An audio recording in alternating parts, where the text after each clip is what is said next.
Good afternoon, everyone. My name is Brian Overby. I am the Senior Options Strategist with OptionsPlay. And today we are going to talk about a smarter way to trade in volatile markets, vertical debit spreads. It's been covered many times, but we're going to look at it around earnings reports. This is probably our favorite trade to do inside the daily play when we're trying to speculate on earnings, when we're doing a advanced trade around a known volatile event, which also is just the marketplace in general. Now, interesting enough, when we thought about this topic, we saw the volatility index, trading well north of 20, probably in the 25 range when we started thinking about this. And recently we've seen that volatility come in. So it does still apply, but when we put the title together, the markets were actually much more volatile, at least based off of the implied volatility, the VIX index, than they are at this point in time. So with that said, we're going to introduce this trade. We're going to go about 45 minutes as far as the PowerPoint presentation is concerned. You're going to see a chat box, and you're going to also see a question box at the bottom of your screen. If you see that Q&A box, it's got a question mark on it. I'll address the questions that are in that box. Now, if you want to chat amongst yourselves, feel free to do so. We'll be happy to do that. As we go along, I may address some of the questions along the way. So here we go. OptionsPlay is all about education. Not only do we want to give you the tools, the software to implement the education that we like to teach, but we do seminars every Thursday. And also on Mondays, we have a seminar with Tony Zhang, and I'm going to highlight his research report today because I'm going to talk about a daily play that I recently did and my whole thought that was behind it and the difference between just picking out a trade and actually having a little bit of analysis that's behind it. If you'd like to see Tony's analysis, feel free to click this right now. It's every Monday morning at 8:30 a.m. before the market opens. Tony does a lot of research, actually every weekend. It's kind of amazing that he spends every weekend doing some research, and then he gives a seminar on it every Monday morning. And most of our daily plays that we put out on a daily basis, hence the name Daily Play, is based off of this stock research. All right, so, and I jumped ahead. Here was the slide that I flew by. If you'd like to sign up for a 30-day trial, all the tools that I'm going to show you today, you will have access to for 30 days. It's free. Check it out. With that said, last thing is our disclaimer. Want to make sure that we're going to be showing some real securities today. It's not meant to be a recommendation. Past performance is not a guarantee of future results, especially when we don't know exactly who is watching this event. But there are a lot of you out there. So with that said, let's get going. So today we're going to focus on debit spreads. And debit spreads are also known, well, the term in the platform and on the trading floor that is used more often is vertical spreads. And in our instance, we're going to do a bull call vertical spread, and we're going to do a bear put vertical spread. And that the term vertical, as I mentioned just the other day when we were talking about vertical credit spreads, it comes from the trading floor. If you were a market maker in the pits and somebody walked into the pit and wanted you to quote a spread on a specific stock, they would have to look at the quote boards and their eyes would go vertically to see both of those quotes, and hence the name vertical. That's where it came from. Now, it's better known in the retail public as a bull call spread or a call debit spread, or a bear put spread, or a put debit spread. So those are some of the names, the AKAs that go along with it. But here's what they are.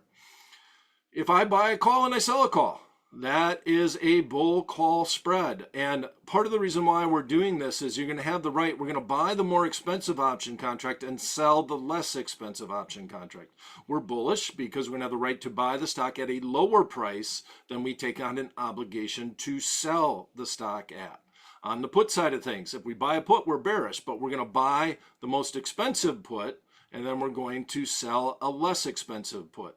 So you're going to have the right to put stock to somebody,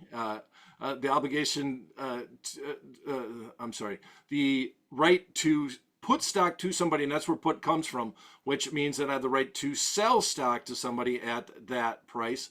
And then the obligation on the sell side of things is to buy the underlying. So I have the obligation to sell stock, or I have the right to sell stock at a higher price than I have the obligation to buy stock. And hence we're going to be doing this for a net debit to the account too. So risk reward is very important. We're going to talk a little bit about that, and we're going to define that as we go through these trades today. So I would call this the next level. If you are buying calls and you are buying puts, this is a strategy this is the next strategy to learn. If you are as opposed to selling spreads, I think you should understand buying spreads first, and along the way, then that will lead into a little bit more advanced strategies. But the bottom line is these 4 basic trades make up all the strategies that you come up with.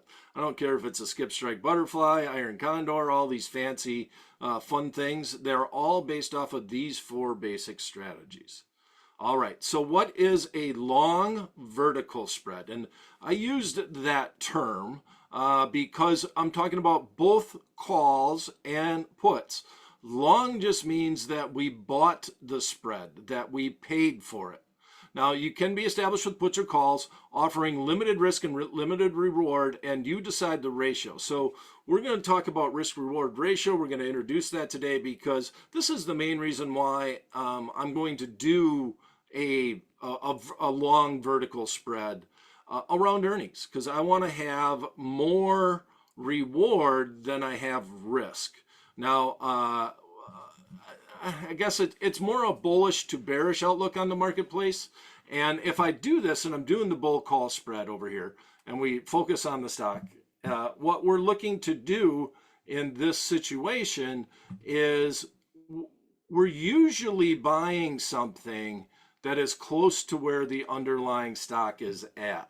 So if the stock is trading, let's call it 100 in this instance, when we're doing bull call spreads, we're going to probably buy something just in the money, at the money, or even a little bit out of the money. Just it depends on how bullish we are on the underlying, and that's what this is displaying here. And we're going to do that because we want to we don't want to put up a lot of money, but we want to get the potential to make a decent reward. So if we're doing a bull call spread, we're obviously bullish on the marketplace. We think it's going to go up. We're going to buy something that has the potential to do that. The break even is going to be a little bit higher than where the stock is at because we're paying a net debit to the account. And if we're paying that net debit, we want to know what the maximum reward is going to be for that trade. Now, on the other side, if you're doing a bear put spread, we're also got the setup where you're buying something fairly close to at the money. That's where the strike price is at. We'll have limited risk if the market goes up. Now, this is where this is real interesting as opposed to short stock, right? Where you have unlimited loss potential, but you have limited unknown. You pay something, so your break even moves over from being just short stock outright, but then you have limited profit potential on the trade. All right, so on a bull call vertical spread, we're limited to the we're limited to the difference between the strikes. So I'm going to have to adjust the slide a little bit. We're limited to the difference between the strikes minus the net debit paid. The max risk is the net debit paid. The break even is going to be your strike price plus the net debit paid. And that gives us your break even on the trade. If we do it on the bear put side of things, we are limited. The max risk is going to be limited to the amount that we pay for this spread. And our break even will be this strike price plus that premium paid. The max upside will be the difference between the strikes minus that net debit paid, and that will give you a limited profit potential on the trade. So if I'm looking at debit spreads, we have three simple rules that we always try to apply on our debit spreads. And inside our portfolio, our daily play portfolio, inside our what's another way to say it? Inside our watch list, we apply these rules for you, and we give you alerts based off of these general rules. Now, on rule 1, we're going to exit. So you're going to get an alert inside your watch list if you have a max profit of 75% to 100 of the max possible gain. So you put on a bull call spread, the stock is approaching your short strike, days to expiration are waning. In that instance, we'll give you an alert saying that you have about a 75% of your max gain. You might want to think about taking the position off. Rule 2 is very simple, and it's just kind of the same way that you would approach just a long option contract. We're going to exit with a stop loss of 50% of the premium paid. So if we paid $3 for this bull call spread, then we'd get out at $1.50 for that trade. So we're giving ourselves more upside potential than we do on the downside, more room to run on the upside. On the downside, we cut the losses short at about 50%. Now, one of the biggest things, and this is pretty important to me on just debit spreads, is if I get down to 10 days remaining to expiration, realize that, especially if you are at the money on your option contracts, right? So on your long option contract, if you're anywhere near the money, you want to close it out with 10 days remaining. And this is just a simple, if you start with a 45-day option contract, we say that. If you start with a 30-day option contract, this is going to be the case. So if we're doing this, and because time value is your friend on a debit spread if you are wrong.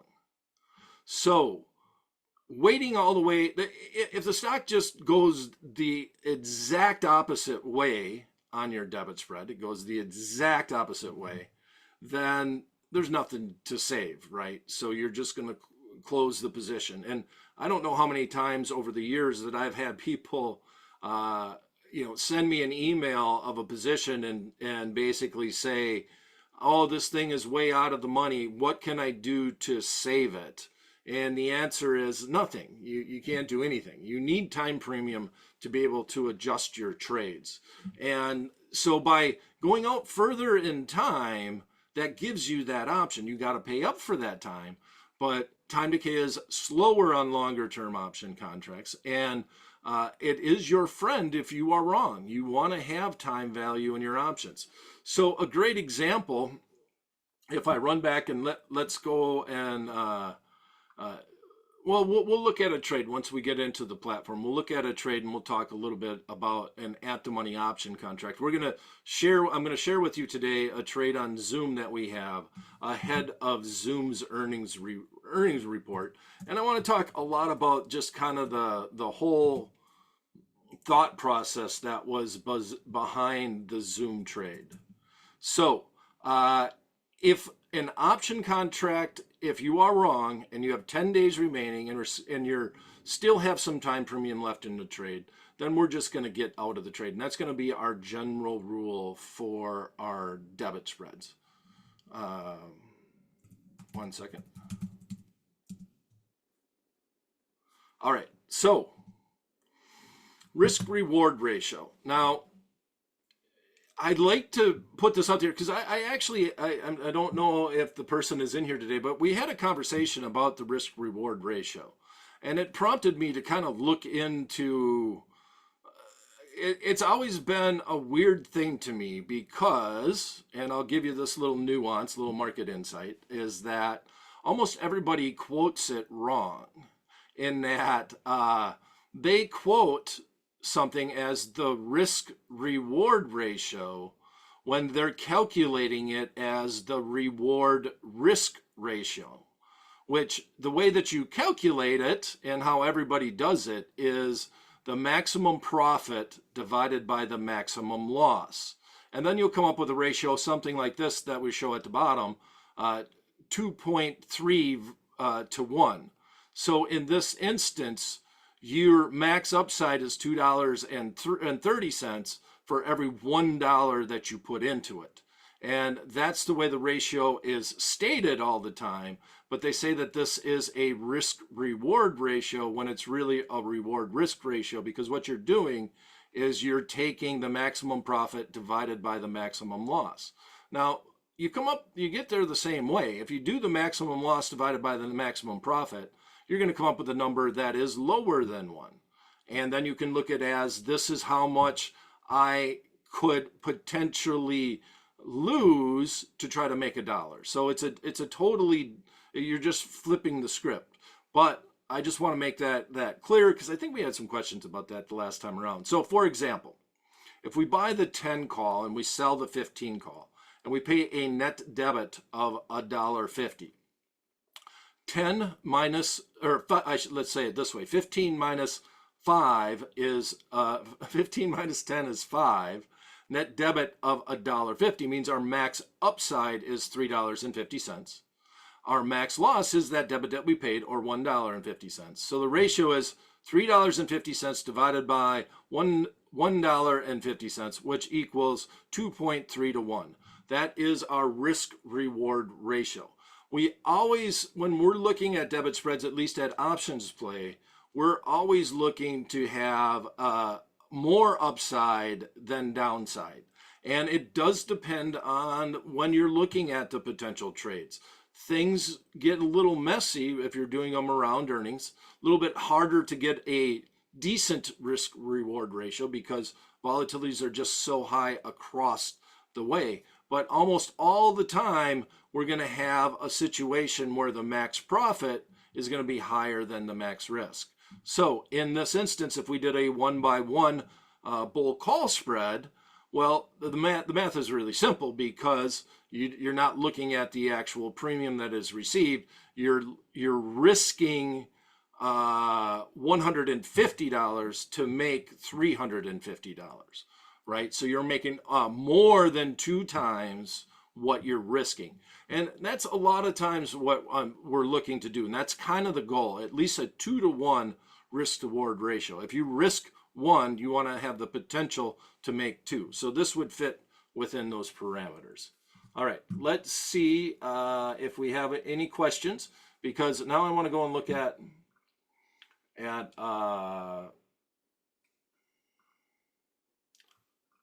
a couple of things within the actual software. Okay. If I have a call, so I'm reading Arthur's question here real quick. Like, if I have a call or put vertical debit spread that expires in 3 months or more, do I still exit with a 50% loss, even though there are many days or months to expiration? Arthur, yeah, the rules basically say that you don't want to play the hope game, right? So if I'm going through how many days we said, 3 months or more? And did we set it up, Arthur, when we set it up, did you set it up more as an out of the money spread, or were we doing something more that was at the money? If I'm doing that, we're still looking to exit at the 50% game, because you're still looking to double up on the upside with your long spreads and get out on your max loss. Now, if you want to do it a little differently, Arthur, and you want to approach that, we say that the rules can be set by you, but then I would say, okay, I'm going to get out when I'm down 75% on the trade. And that's going to be when I want to get out of the trade. What I gave you is the alerts that you would receive inside the platform. If you set up a paper trading portfolio based off of your spreads, that's when you're going to get the alert, and that's what the alert is and how it's going to be addressed. Okay, Jake would like to discuss probability. We'll talk a little bit about that. And I see a couple in the chat. If you guys got questions, please do put them in the Q&A box. What IV do I need to sell? What is ideal time, and what is an ideal time to set up? Okay, so as far as implied volatility is concerned, there's not necessarily an IV that I want to sell. one of the things that I want to look at that would be based off of implied volatility is, can the stock get there? What's the probability of the stock reaching my short strike? Now, implied volatility has something to do with that, but I always like to look at deltas that are at least 0.20, meaning there's a 20% chance of the stock at least reaching that strike. Now, I just don't want to go outside of that range, right? A one standard deviation move would mean that the delta would be close to 16. So you're usually, if you're at a 20 delta, you're looking at, if that's the option you're selling, you're looking at being within what the marketplace is expecting the underlying stock could move. And I'll do that a little bit more when we look at a real life example. But with these type of spreads, I want the stock to be able to get there. I want the marketplace to tell me that we can get to that level. And then it comes down to the risk reward. If I'm selling that one, am I getting a decent 2-to-1 risk reward in that scenario? What is the ideal time to set up? I mean, are we, Kazar? I hope I got that right. Are you saying ahead of an earnings report, or are you just saying in general? If we're looking at just option trading without a known event around that event, then there's no ideal time to set it up, right? So you make a forecast. Maybe you saw that, the Bollinger Band ran into the Fibonacci and it bounced off the moving average. So now's the perfect time. And I made all that up. But just because of that, then I would get into that position because there's a technical event that happened.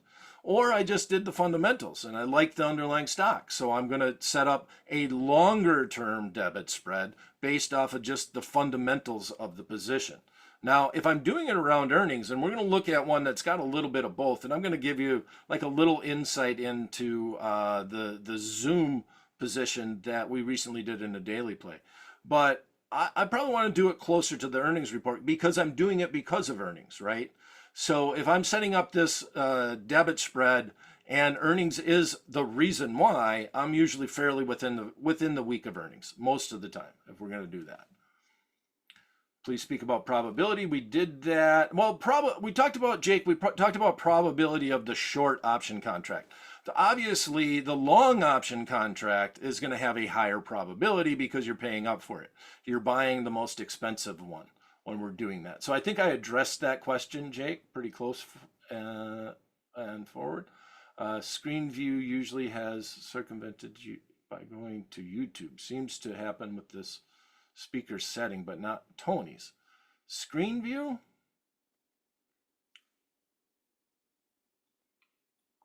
I'm not really sure on that. Philip, I don't know if you want to look into that or whatever. Oh, okay. All right. Thank you. All right, here we go. Let's move along, please. There you go. All right. So now what I want to do is I'm going to go to the actual OptionsPlay platform, and I'm going to talk in particular about Zoom, and I'm going to give you a couple of, additional nuggets around bull call spreads and things that I like to do in general. All right, so I'm bouncing back out. We're going to go back to OptionsPlay. We're going to pull up Zoom. Inside the portfolio, we actually have a position on in Zoom. Now, Zoom is going to be announcing on May 21st. So how many days away do we have? That is Wednesday. This is Thursday. So it's Wednesday of next week.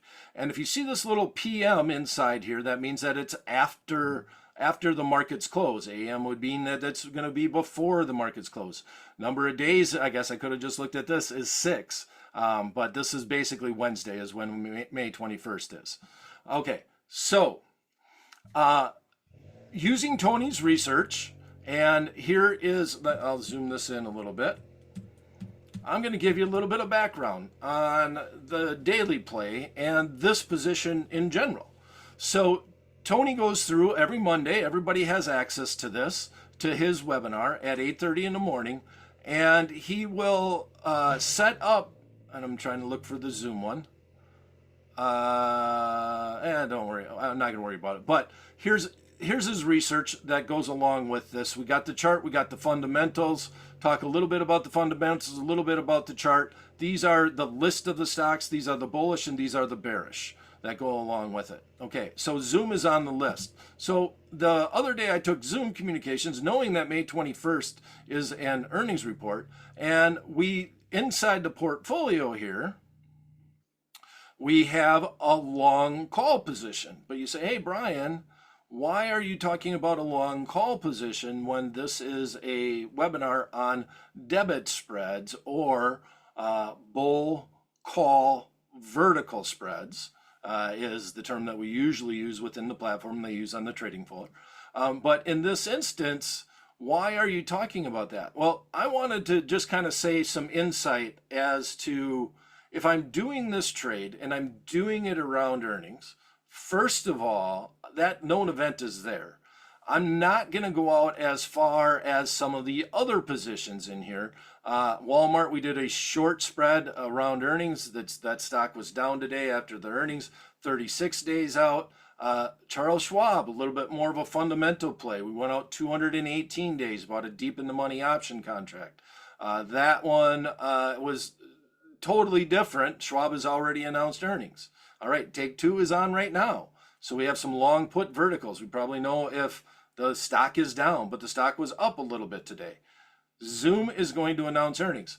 So when I know that implied volatility is going to increase, and I was thinking about doing a bull call spread in Zoom, I just mentioned that I'd usually want to be a little bit closer to the earnings date if we're doing it off of the fundamentals, which Zoom is really more of a fundamental play. It's the stock's been beaten out and taken out to the woodshed, and now we're seeing some upside momentum, and we're hoping that that momentum continues into earnings, especially because it's a software company, it's a communication company. The trade war is not as big of an issue. Tariffs, all these little things, they all have some net effect to almost every company that's out there. But in this space, you're not as worried about the scenario. So with this mentioned, buying the long call ahead of the earnings when implied volatility is expected to increase is one way I like to do this trade. And this is hard to try to explain by writing up a daily play, because the reason why we're buying this long call is we are still bullish on the underlying stock, but we're taking one of the variables out that is the hardest thing to fight in long calls. We expect implied volatility to increase. It almost always does as we approach that earnings report, right? So if we're looking at, if we are going to get bullish, we're going to have to battle time decay. So we're going up 30 days, right? We're not using a short-term option contract. Time decay isn't a huge concern going out a little bit further in time, but we think implied volatility will go up. Now the position is up just a mere 45 cents. If the stock continues to go up, we'd close it ahead of the earnings and not take on their earnings risk. But let's say it's flat or down. Now we have a situation where we can click on this, right? This is inside the daily portfolio. If you sign up for the 30-day free trial, you have access to this. And we would say, let's modify the position. And we would add a call option. Looking to sell that call option, we're going to go 29 days out. We'd use that same expiration, and then we'd go a little bit further out of the money. Now, the expected move in Zoom, I think, is around 5%. So we'd want to try to stay somewhere within that range. 50, yeah. So we're probably selling somewhere. 84 is $4. We don't quite need that much money, right? So we're going to sell something probably the 86 or 87. Let's say 87. It's a nice round number, right around $2. And if we did that, we would just click trade and we'd be selling to open and we would roll into our long call spread. So here's the scenario. We buy the long call. We are bullish on the underlying stock. We bought something that was a little bit in the money, around the money, something, the same type of option contract that we might have bought if we were just doing the long call spread. We expect implied volatility to go up. We hope that the stock goes up. If the stock goes up before earnings, before May 21st, we sell it, we get out. If it doesn't, we look to sell this option contract and generate some income and then allow the earnings to happen and see if we can get out of that position at a solid gain, if we will. We still need the stock to go the right direction. It still has to be perceived as a positive earnings report in order to do that. But it's all set up because of the implied volatility. Now, if we were closer and we're doing Take Two Interactive, here's another example, right? So this daily play we recently put on, we're a little bit down on the position. The mark is right now, or the midpoint is $3.60. We put it on for $4.05. But since we're closer to the actual expiration or earnings report, which is today, which has already happened, and because of that, we did the long put spread. We didn't do a vertical spread. You can do vertical spreads around earnings, but usually if you're going to take the risk of the earnings, it's better to get a higher reward for the risk that you put up. So in this instance, we paid $4, and I think when I set it up, it was actually less. So we kind of got we do the trades overnight, and then they fill in the morning at around 9:45 a.m. That's where this cost basis comes from, because that's a little bit higher than I remember when I put the trade together. But so now you're 10 points wide, minus the 405. So your $6 is your $5.95 is your max upside. Your max downside is $4.05. It's not quite a 2-to-1. So I don't like the fact that it filled a little bit higher than where it was at. I think we did it 2 days ago, but I would rather see this thing be done for closer to the $3 mark. Let's just put it that way. But this is the way the trade was set up. This is the way the trade is leaning into it. This is why we did the trade the way that we did. How we took Take Two Interactive, a different approach to it, because we were still doing this around earnings. And this was part of the Earnings Navigator. So we put this together this week. It was an email, another service that we put out, that we do research looking for heavily either extremely expensive stocks or extremely expensive or extremely inexpensive stocks. I don't know why I was struggling trying to find that word. But if we're doing that on this underlying, that's what the Earnings Navigator is. Now, whenever we did that, and I put the Take Two together on this instance because we're doing it based off of the earnings. And usually you take a little bit less risk, right? Because you're doing it 100% because of the earnings. And that's very straightforward. So I'm not going to risk as much as I would. And as a matter of fact, on the Zoom communications, with Zoom, it was part of the research report. It was a little bit more of a little bit less of a speculative play. Take Two is based off the fact that it's significantly overvalued and the fact that momentum is waning on the upside. That's where this one came from. All right, and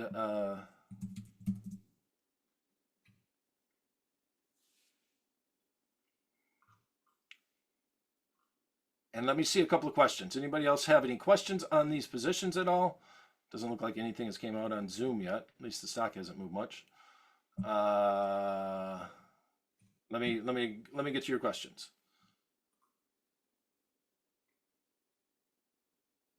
Yeah, there you go, Derek. This is a great situation in that the fill was bad. It's not bad.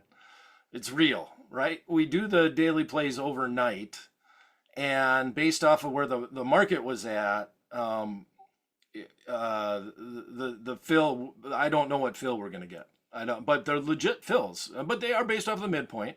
But this is a paper trading app, all right? So we're gonna enter a paper trade today, and we're gonna look at that trade here in a little bit in that scenario. But it does show you here, we're down $90. We're down 11% on that trade. On Zoom, and this is based off of the premium. This is the premium that is paid for this position.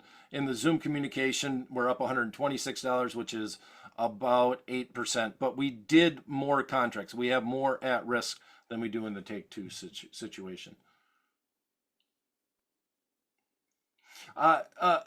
Nathan asks a good question. To earn a greater reward per spread, is that done by using two or more? No, the risk reward isn't created by doing more contracts. It's done, you look at the risk reward on a one-by-one basis. So if we go all the way back to the slide, I said that in general, let's go back to that slide right here. Okay. And in general, if you're just looking at it on a one-to-one basis, it's very easy to see this, right? So our max profit is 350. Our max loss is 150 in this scenario. So here we're almost 2-to-1. We're risking 150 to make 350. And if you just look at it on a one-to-one basis, there's no necessarily reason to look at the math, Nathan. But if I'm doing 2 or more contracts and I look at the total cost, maximum profit, maximum loss, well, then I might want to do the math and try to figure that out. And I want this number to say 2-to-1, 2-to-1 at least or higher.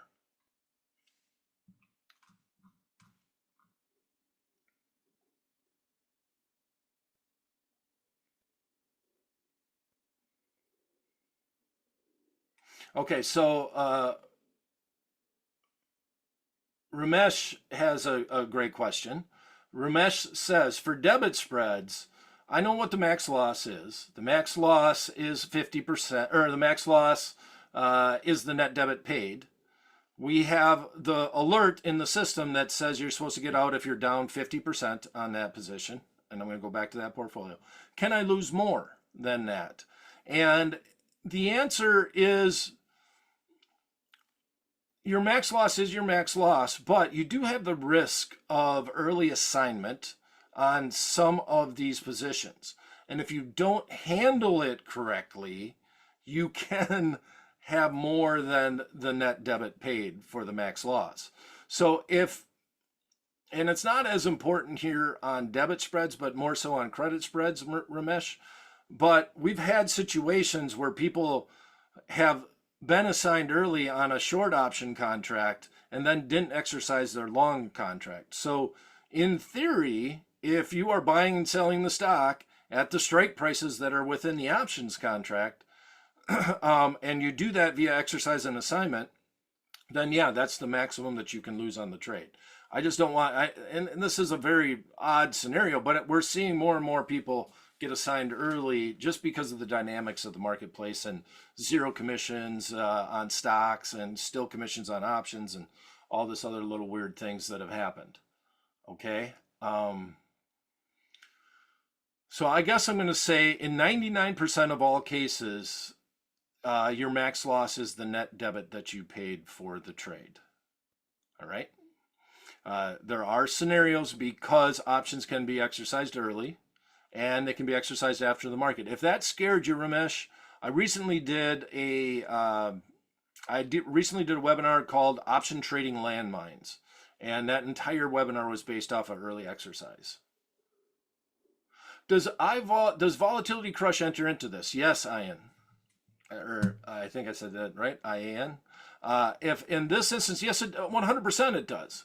That's why on this trade on Zoom, don't mind buying the call because we think implied volatility is going to go up. Going to leg into the call spread if we choose to closer to the expiration date because we think implied volatility is going to go down. So the reason why you're doing a spread is that after the earnings report, a volatility crunch helps the ones that you sold and hurts the ones that you bought. So we want a little bit of offset on that. So 100% reason why we're doing that. Yeah, and so in take 2, that's why we did that trade today. And that's why we were close to the earnings report, and that's why we did a put debit spread or a bear put vertical spread today. Instead of in Zoom communications that we're bullish on, we're buying the call and we may leg into it later.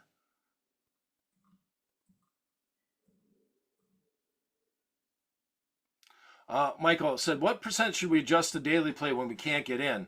Yeah, that's always a tough one, Michael. And I don't have a great example. I don't have a great advice. If we try to make the trades pretty close to what the real market is at, because we're trying to pick them overnight, and we might adjust that. We might try to do more stuff during the day.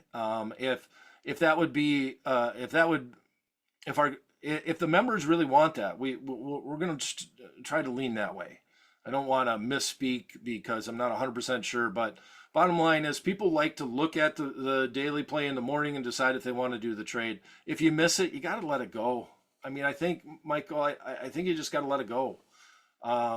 If you're not getting it close to the fill, what I might do is adjust the strikes. Like, for example, this is a great example, actually. This fits well with the question, Michael. I can actually take a peek and see where this was at. I think it was about $3. Let's say this was about $3. We ended up filling it at 4. Let's say it was about 3 when we were trying to put the daily play together. I might adjust this. So in other words, you might, instead of buying the 230 strike put, the market probably went down a little bit. So maybe we adjust the trade, Michael, instead of going this way, and you buy the 225 strike put, right? You buy a little bit less expensive option contract, and then you roll this down 5 points and do the 215 strike put. So if you still want to participate and you missed it, I would look to try to keep the same things in place. You can use the software if you'd like, and I'm going to look at that trade right now. You can use the software if you would like, and adjust the trade and keep the same concept in, but adjust the trade to make it closer to the fill price and have a similar risk reward. Okay, Brian, I'm confused if you use a market or limit order on the 50% stop loss. Okay, I don't like to use market orders ever in options. So if you are on a platform that allows you to do stop losses, Stephen, and that's what I'm assuming that you're talking about, I will and this is a risk. Okay, so let me set up a stop loss for you. This is $4. We'd have a stop loss at about $2. You could say, I want to trigger this trade. Now, this is around earnings. Well, just realize this too, guys. Be smart about this. Earnings, you're going to have gap openings and closings. You're probably going to watch it. If you're doing trades around earnings and you're trying to use bracketed orders or stop orders, they don't work because the market can gap open and gap down, and you don't know what your fill would be. So in this example, Stephen, Take-Two Interactive is a great example. They're announcing earnings. If the market opened and the market was way up, because we're trying to be bearish, and the market opened way up, you could get filled at any price if you have a stop order in, and you just sell it at market. But if I'm doing a $2 stop loss, and that's when I want to get out, I would probably put a limited order in to close it at a $1.90, right? 10 cents below where my stop is at. And realize that if you do that, you might not get filled. But more importantly, you should get the notification that the order got sent, and then you can go look at it and adjust it. Is that fair?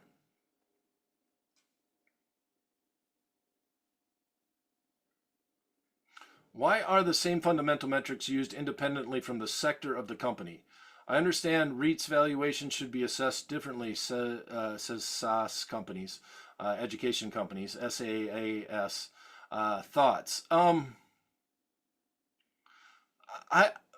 Fernando, I would attend Tony's session and ask him that if you want to go into that. But we're looking at the fundamentals, and almost all of this stuff is on the stocks, right? We do look from time to time at the ETFs, and we look at the sectors, and we can tie the sector into the stock. Financials is a great example. Schwab is a pick because the whole sector is up, mainly because of the yield curve and what is happening with the yield curve. It's positive for anybody that has a banking arm, which Charles Schwab does. And also just brokerage firms in general. But with that said, if you're looking at these positions, if you can tie in the sector forecast with an underlying that fits in the sector, that makes sense. And most of the time when we're doing our research, we're looking at the actual stock in that sector versus what the industry is doing. Same fundamental used independently for the sector. I understand the REIT valuation should be assessed differently. Yeah, REITs are a different beast. Okay, so REITs are based a lot off of interest rates, and they're definitely a different beast. I don't want to try to go down that road, Fernando, because first of all, I'm not an expert when it comes to REITs. I'm an option trading more so than not, if that's fair. So I don't want to misspeak and give you bad advice about it. But yeah, interest rates and the rate of return on REITs is just as much about interest as it is about the forecast of the underlying. On the Zoom call today, how does probability of 39% make it a good play? How does probability of profit? Oh, right here.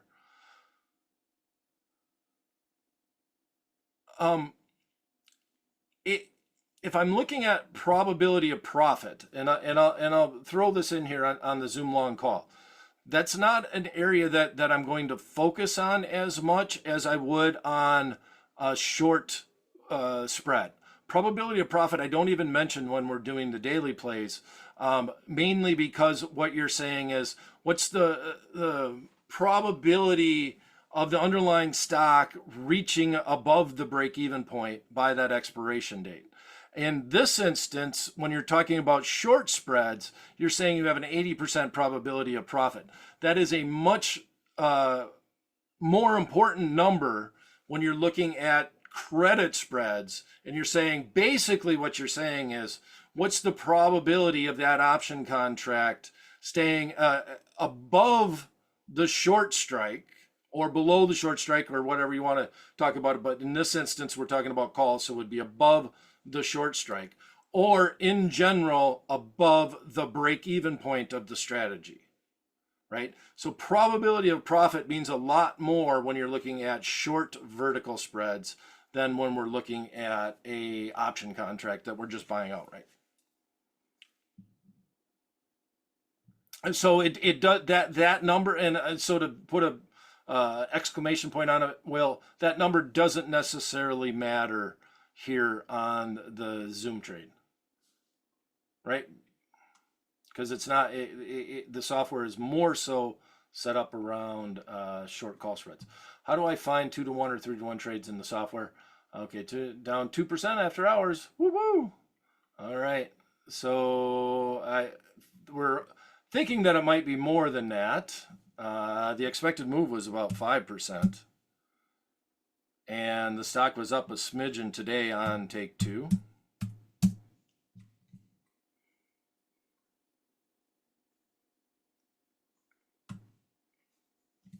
So I was just looking to see where we're at.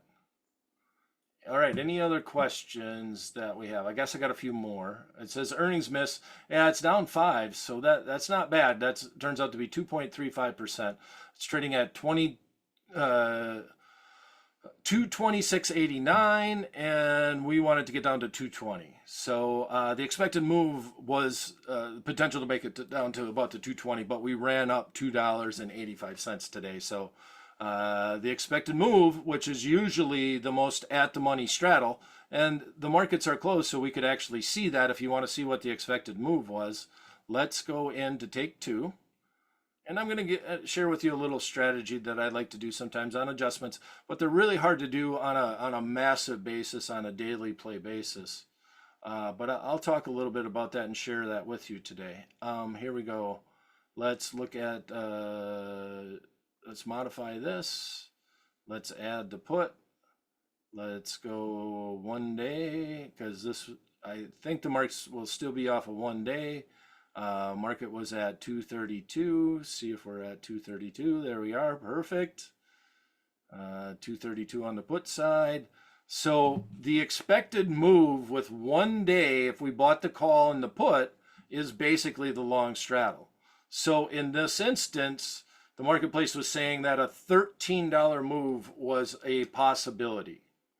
So hence the reason why we sold the, or I chose, because I chose the strategy. Tony did the research on the stock, and I chose the strategy. And hence the reason why I did the 220 strike with the stock around 230 is because the expected move was greater than 10 points, right? It was within the realm of the possibilities that the stock could reach that strike. I don't mind selling something right at the strike. I wouldn't mind selling something that was 1350 points away, $13.15, right? What the expected move is at. I wouldn't mind that. But I don't really want to go much further out than that because the marketplace is implying that this is what the move may be after earnings. So 13.55 divided by 232.34, the expected move was 5.8%, which is very feasible with take two. All right. Well, I hope that was useful, or a little bit of insight. Take two is down, then I think I answered this. If you have a long call in the money and you're ready to close it, would it make sense to sell a call to create a debit spread like you were talking about with Zoom, extract a bit more value? Jim, okay, so Jim has a really good question and it's very well worded. Jim says, if you have a long call option in the money and you're ready to close it, would it make sense to sell a call to create a debit spread if you're talking about, like you were talking about with Zoom, to extract a bit more valuation? So yes, I'm okay with that, Jim, but here's the rationale. If we do Zoom, and we're up a smidgen on Zoom right now, and we have a decent gain, let's say we're up 30, maybe 40, especially 50%, right? And we're going into earnings. This is just using, I don't know, just respecting the market, right? I don't know if I want to sell that call if I'm already got this profit on my long call, because we're anticipating that Zoom overall fundamentally is a strong company, anticipating that the earnings will be good, but we have no idea if the earnings are going to be good. So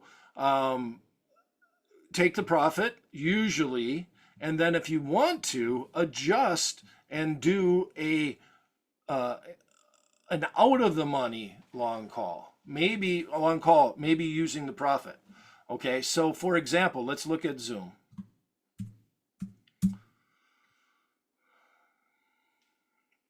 Okay, so we're in Zoom Communications. Here's a vertical long spread. It does say that we're 6-month bullish. If we look at the chart, you see that, going out further in time, the stock's been beaten up. It's made a solid consolidation period. We got a lot of good upside momentum at this point in time. Here's where the trend lines are at, the support and resistance, all the way down here and all the way down here on this scenario. And then we got to the upside, we're looking at a potential of 92, where that most recent high was. I would say it would be closer to the body of the candle. I think in the research we did say 92, but 90 is a very feasible mover. Right at the top of this one, this was just kind of an outlier right here, 88. So that's a solid potential on Zoom. Okay, so if I have the profit, and let's say on the call I'm up 50%, I might just sell the call and go out and buy a long call spread and do something that's a little bit out of the money. I've already got a little bit of a gain in that scenario, right? But now this is going to default to something that's not based off, the software is, that's not going to be based off of earnings. So it's going to do a little bit longer term bullish. We got a 6-month outlook on the underlying stock that's bullish. So the software is going to take that into effect and it's going to go longer term. So if I hit this, and I just hit Zoom, right? Let's put it in. I think we'll end up with the same trades. It's bullish here, so it's going to be bullish there. Bull call vertical spread, buying a little bit in the money, selling the 95, and we're going out to, well, let's hit trade here. The July 18th expiration, which is 64 days away. Now, because of the earnings, I wouldn't go out that far. I would want something that's going to be a little bit more, especially if we're doing it because of earnings. So this is where the daily play analysis comes in. And I would probably just modify this trade and we'll send it to, and we'll set up a portfolio. Okay. So let's create a portfolio and we'll call it Zoom. We'll call it earnings, right? Zoom is too generic. Okay, so in this instance, the way I would look at, Jim, if I had a profit, and now I'm getting closer to the earnings date on May 21st, so we're talking Monday or Tuesday next week, we're thinking about doing this trade. And I take my profit off on my long call, I modify this, probably go out, we could go 15 to 30 days. I'm okay with almost anything. We'll grab this 30-day one, go 30-day, 29 days to be more accurate. Buy something with similar strikes, something go a little bit in the money, a little bit out of the money. 95 is too far, right? So we're looking at more than the expected move. I'm just not quite getting quite enough premium. We've gone a little bit more shorter term on this. So I would look at maybe doing the 90. And we scroll up and we hit 90, and now we're bringing in $1. That's not too shabby. So now we've lowered the risk to $4 on the trade, and we got $7 worth of upside. Let's look at that trade. I don't like the risk reward, right? Because we're paying $3. We're at 83 in this scenario, and our upside is $7. So we got 3 to 4 in this scenario. So I don't like that as much. So let's adjust it. And we'll go $4. How about this one? And we'll move this up to maybe 92 and see where we're at. Let's modify, let's trade this. I wanted to go 2.5 to get 5. 85 premium with 72 premium on that. 248 to 2. So this is a 50-50 bet around earnings. See, and I'm just modifying this off the cuff, but in this scenario here, we're on the call side of things, right? I want to make sure I got it all right. We're buying the 85, selling the 92. This risk reward should be better. Oh, here it is. There's a reward. Yeah, we're almost close. We're almost 2 to 1. And then I'm going risk to risk. I'm like 2 to, yeah, that didn't make sense. 245 to make 452. So we're almost there. So this would be a trade that I might look at. Does that make sense, Jim? So if I made a couple of bucks on my long call and I want to still get bullish, this is probably within the expected move. It is a decent risk reward scenario, and I just don't have all the risk. I want to take the money off the table from that long call trade. Now you want to know something that's kind of fun as far as option trading is concerned, and I will do this sometimes if you just want to do a 50-50 trade, just looking for, do I think Zoom's going to go up or do I think it's going to go down? And I'll just take a bullish play on it. If you straddle the stock, it will be 50-50. So what do I mean by that? Let's go. Any other questions on this? I'm sorry that I was pointing to the risk, not the reward, because this makes much more sense. We're almost there. We'd want 248 to make 5, right? So maybe 84. 3 to make 5. No, that's 6. 66. That's more than a 1 standard deviation move out of the money. But let's go look at that one. Yeah, so you'd have to be about here. And I guess we're getting the bid-ask spreads are wide, so the midpoint is 94 cents. So $3 to make 6.75. So risking 1 to make 2. Yep, that works. Let me keep going. Thank you. Can you play Volatility Crush instead of Direction? No, not today. Not at this point in time. Not about Volatility Crush. You can, but then you're selling vol going into earnings, and that's not really what we focus on. Do we go with strength 1 to 10? Okay, so relative strength. If the relative strength is a little bit lower, that means that, and this is something that Tony will look at a lot as far as what relative strength is. If you're at 10, that means the market has really made a move to the upside. So ideally, we'd like to be between 5 and 10, right? So the relative strength is high because this has made such a strong move to the upside, but it's not 10. So this isn't a bad play as far as momentum is concerned. 5, 6, 7, That's about where you like to be heading into an earnings report where it's not too much overdone. So TTWO, I'm kind of scared to see what this number is because it is bullish, right? Because it's had such a big, strong move upside. Take-Two Interactive has just gone basically straight up. Well, I guess from back here, going all the way back, when was this? February 6th. We've had a pretty strong move to the upside in it. So,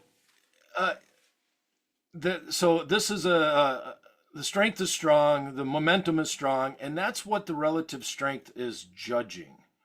So if we're at a 10, that means we've had a real strong move to the upside.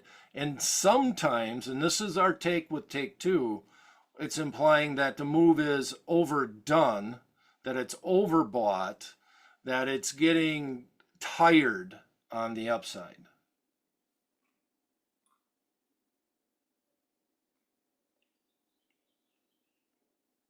Okay, Anonymous asks a great question too. Why would somebody exercise an option if there's intrinsic value, you're saying extrinsic, Anonymous, not intrinsic, if there's time value left as opposed to selling the option?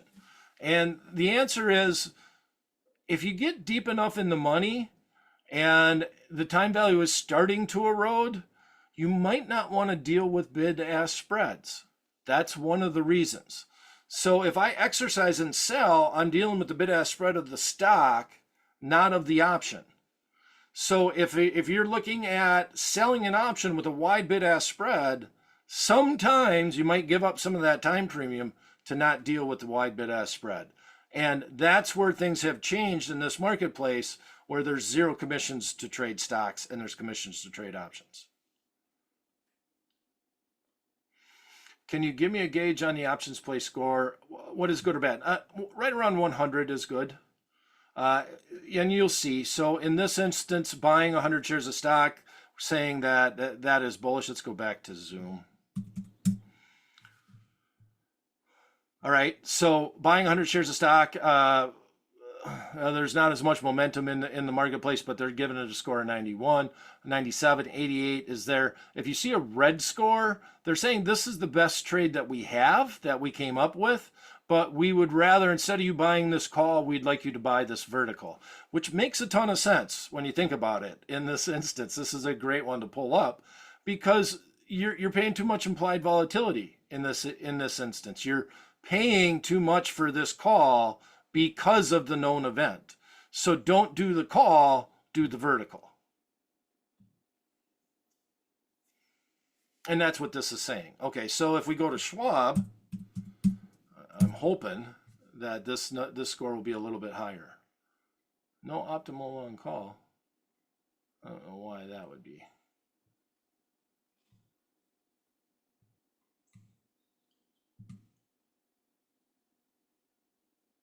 Oh, because I didn't hit the right one.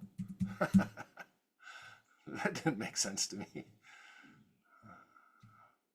Well, it's not giving me a good number on it, but in this instance, it's saying the long call is not as strong as the the vertical is in the same range. I expected the long call to be higher than the vertical. That's what I thought would happen. The rank IV rank is 13. That means that we're at a low ranking relative because we've had strong moves to the upside and implied and earnings report has already happened. So let's look at this.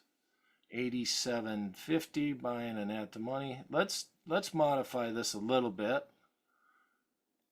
Let's go down, do it on the midpoint. Midpoint is helping a lot because these are the market's closed, so the option. So realize this too, that you almost always want to hit the midpoint, especially if you're trading after hours. Mainly because they're buying things on the bid and buying things on the ask, and after hours, everything artificially widens. So this is just a little bit of the tricks to the trade. We default to the bid ask because I guess you don't really want people to know what they're in for. All right. But in this instance, I really expected, if we're looking at these trades, that the I was anticipating that the call would have a higher grade than the spread, but it doesn't necessarily matter. Mainly because they're almost the same, right? Bid-ask spread, trade this. Let's go back. And so if you look at this and you look at Charles Schwab, here's some of the other things that we show you.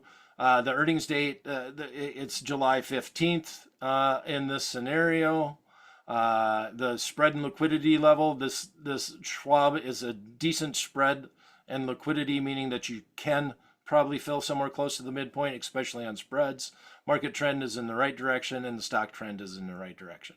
These are all the things that are inside the strategy checklist. And this score is 83 versus 87. And let's modify this. Let's do it the same expiration. What did we do on this one? 64 and 64. Oh, okay.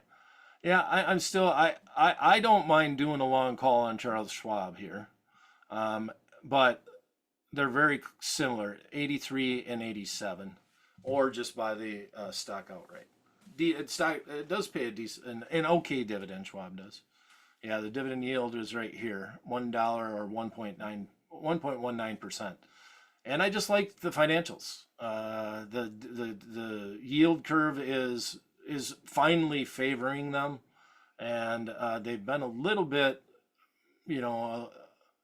as far as market valuations, they are better than a lot of the other industries that that have less exposure to all the news headlines, the trade wars and the tariffs in this industry. Schwab usually trades around a 26 PE, but the forward PE is lower. Inside our daily play and inside the research, we always talk about the forward PE. So that's based off, got a question on that recently. But the forward PE is based off of forecasts and earnings. The industry average is 23, and it trades at a 19 times earnings because it's got a very strong expected earnings growth based off of forecasts from the industry average.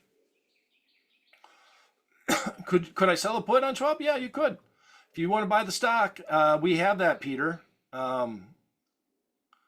Alex, my favorite, I love calendars and I love butterflies. And the version of Zoom that we did where we bought the long call, you could have done that as a calendar where you buy the option contract that has the earnings date and the expiration, and you sell an option contract that doesn't. But I haven't talked about calendars as much. I like butterflies personally a lot.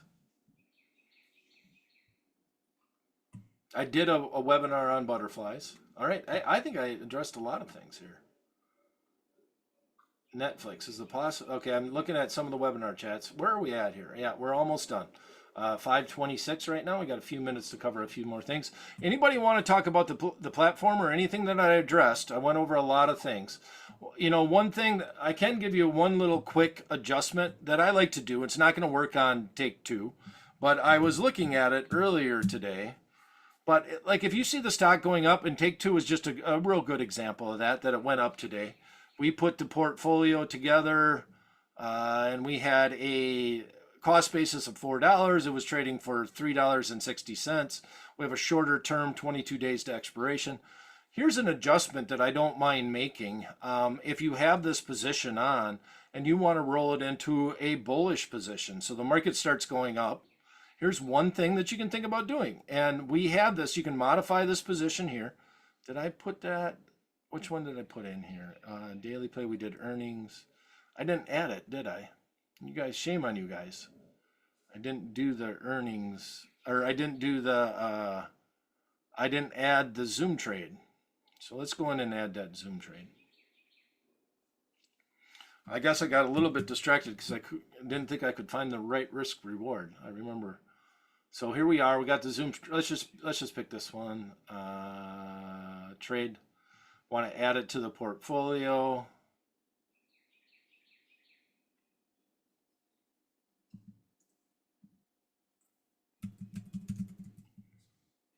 Should be in there. Okay.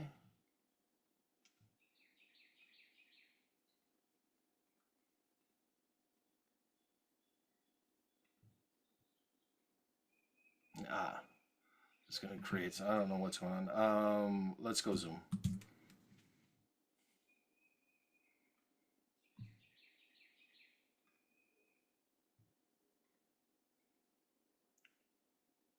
So then you go over to the watch list, and that's your stock, but you go to portfolio and you hit your drop down. Right now it's defaulting to the daily play that we were in, also the earnings play. I removed the daily play, right? And if we just add the zooms one, this is our trade based off of today.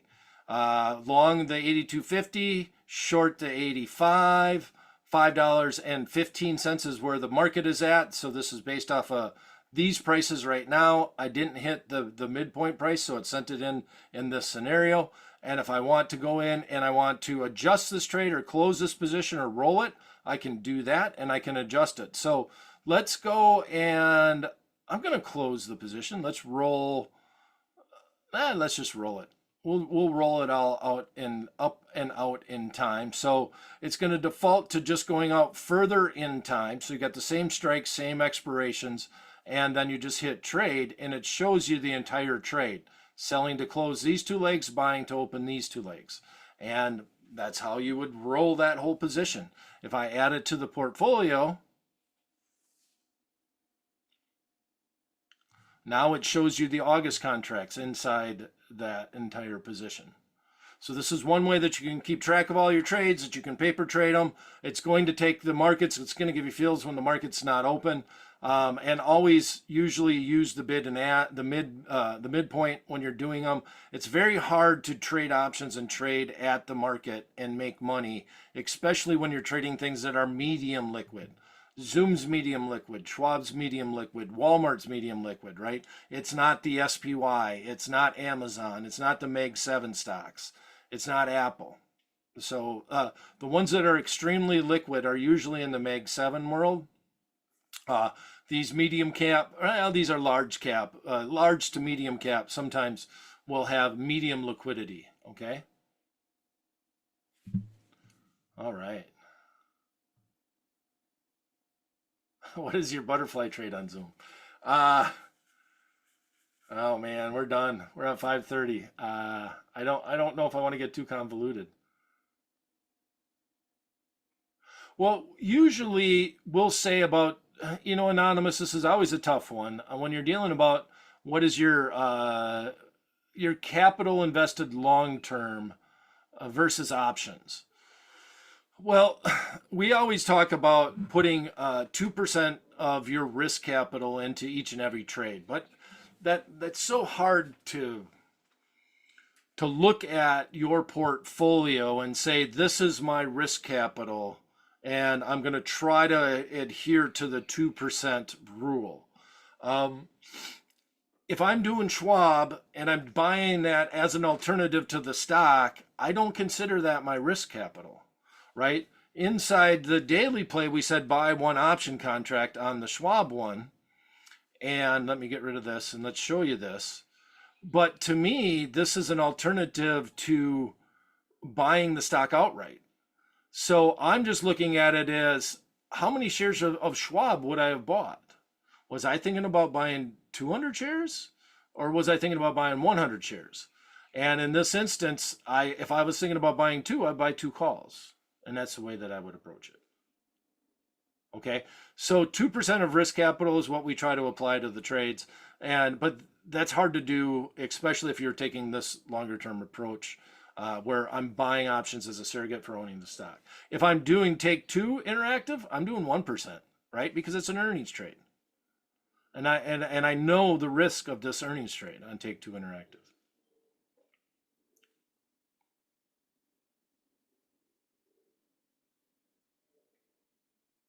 Okay, so we got the wheel strategy, what delta and DTE for the put options.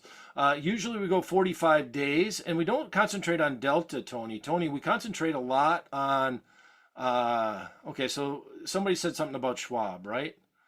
So let's go in here. Let's click Schwab. Let's click income. Do you own shares of Schwab? We're going to say no. Then it's going to default to the put. And then if we look at, this is the income setting, and this is where our risk tolerance is. This is going to suggest the time frames that are 40 to 70 days, and that's going to be the default. And then it's going to say optimal. If you want to be more aggressive, you're going to bring in more premium on that trade. And this is where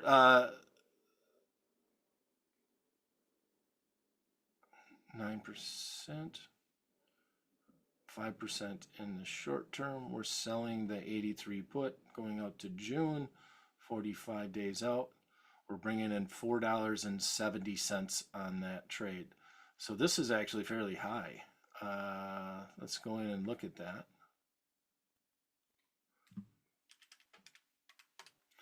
So when, and I agree with this, with Tony and a lot of the aspect of selling puts, right? If I'm selling a put, my main risk is that I don't get put to stock. We've talked about the fact that we like Schwab inside the portfolio. We actually bought a long call option on Schwab. If I'm doing this trade, my main risk to me is that I missed it. So if I do if I can do this trade going that far out in time, and I want to bring in a decent amount of premium to try to offset the risk if I don't get put this underlying stock in this scenario. So if I want to do this, I'm going to go back. Let's go back and modify this trade.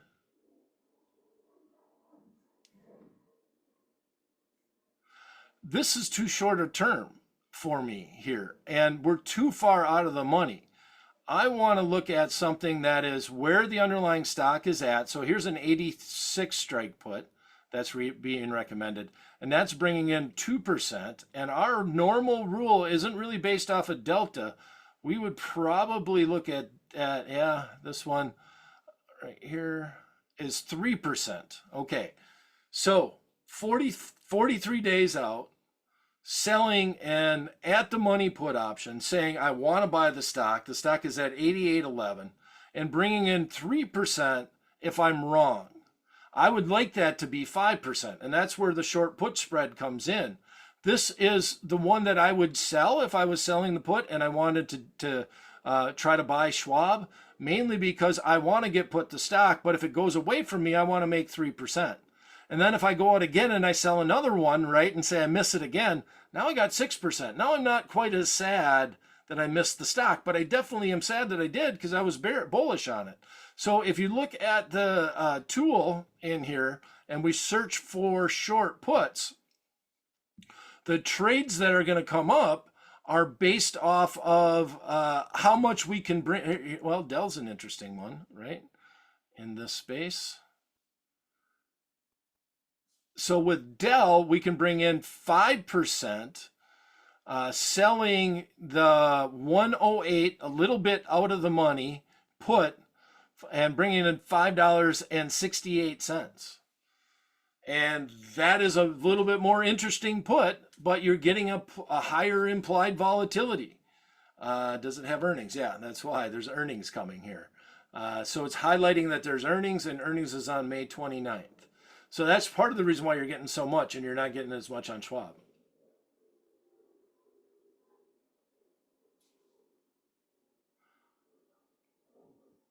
All right, guys, I'm going way over here. So Tony, when we do the wheel strategy, usually sell something at the money, try to make 4 or 5% off the premium that we're bringing in, and then we'll go further out of the money and go 30 days and sell a call against it. Not as worried about getting in the premium on the call because we own the stock and we can make the gain on the capital. We can make a capital gain on the upside by owning the stock and getting the premium. If you sell the put and you don't get it, you only get the premium. Any other questions? All right, thank you guys. Appreciate it. Don't forget, check us out. If you like what we're doing, we're trying to make the industry better, right? We're trying to We're trying to educate. We're trying to help. Check out the 30-day trial. See what it's about. See what we offer. We're giving you the research of the platform. We're giving the research on the stocks. And then we're trying to tie everything in with the daily play. All right. All right. Well, that's it. My name is Brian Overby. I wrote the book called The Options Playbook. You can check out the companion website for my book at optionsplaybook.com. Obviously, OptionsPlay website is optionsplay.com. And if you want to follow me on X, my handle is at Brian Overby, at my name. Very straightforward. And with that said, I'll leave you with this thought. May all the option contracts that you buy finish in the money, and all the ones you sell finish out. Thanks for tuning in.